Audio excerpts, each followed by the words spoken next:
Welcome back বন্ধুরা, চলে এসেছি আরও একটি নতুন ভিডিও নিয়ে আপনাদের কাছে।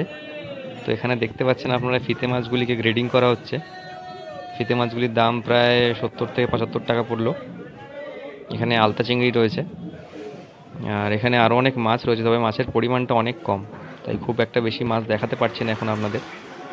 তো এখানে এই হোয়াইট ফিন টুনাগুলো রয়েছে, যেগুলো লোকাল মার্কেটে দোম্বা নামে পরিচিত। আমোদি মাছ রয়েছে, আরও অল্প স্বল্প কিছু মাছ রয়েছে, সেগুলো আপনাদের দেখাবো। এখানে দেখুন পমফ্রেট মাছ পুরো লাট করে সাইজ করা হচ্ছে, একদম সাইজ অনুযায়ী ছোটোগুলো নিচে দেওয়া হবে। ওখানেও দেখুন পমফ্রেট মাছ ঢালা হয়েছে, প্রচুর পরিমাণে পমফ্রেট ঢুকেছে। সাইজগুলো বেশ ভালো রয়েছে, 120-30 গ্রামের সাইজ রয়েছে। তো এই মাছগুলো বোধহয় দাম পড়লো 500-550 টাকার মতো পড়লো দামগুলো। এখানেও দেখতে পাচ্ছি ভোলা মাছ, এই লাল ভোলাগুলোর দাম প্রায় 190-200 এরকম গেল। তো পমফ্রেট মাছগুলো প্যাকিং হচ্ছে, আপনারা দেখুন। আর এই বক্সে করে প্যাকিং হয়েই এগুলো কিন্তু বাইরে যাবে। এখান থেকে মাছ কিনে বরফ করে সেগুলো বাইরে যাবে, বাইরে যে সমস্ত মার্কেট রয়েছে আর কি। এখানে এই পাড়া মাছ রয়েছে, এই পাড়া মাছগুলোর দাম প্রায় 145-50 এরকম। এই পমফ্রেটটার দাম আছে প্রায় 700 টাকা, বড় সাইজ আছে একটু। আর এখানে আরও এক পাল্লা দেখুন পমফ্রেট, এগুলোকে ঢালা হবে, ঢেলে তারপর প্যাকিং করা হবে। এই যে দেখুন পমফ্রেটটা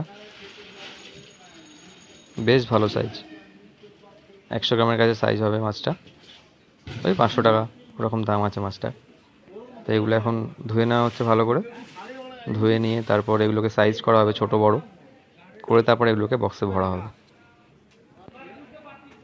আর বন্ধুরা, এখন তো মাছের পরিমাণ অনেকটা কম, আগে প্রচুর পরিমাণে মাছ ঢুকতো, সেই পরিমাণ এখন অনেকটা কমে গেছে, যেহেতু সমুদ্রে মাছটা কমে গেছে অনেক আগের থেকে।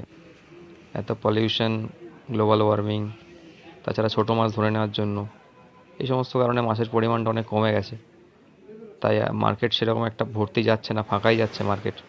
এই দেখুন এখনই ফাঁকা হয়ে গেছে, মাত্র কটা বাজে, 8টা বাজে, এখনই মার্কেট ফাঁকা। তো এই রইল আজকের ভিডিও, আপনাদের কেমন লাগলো আপনারা জানান।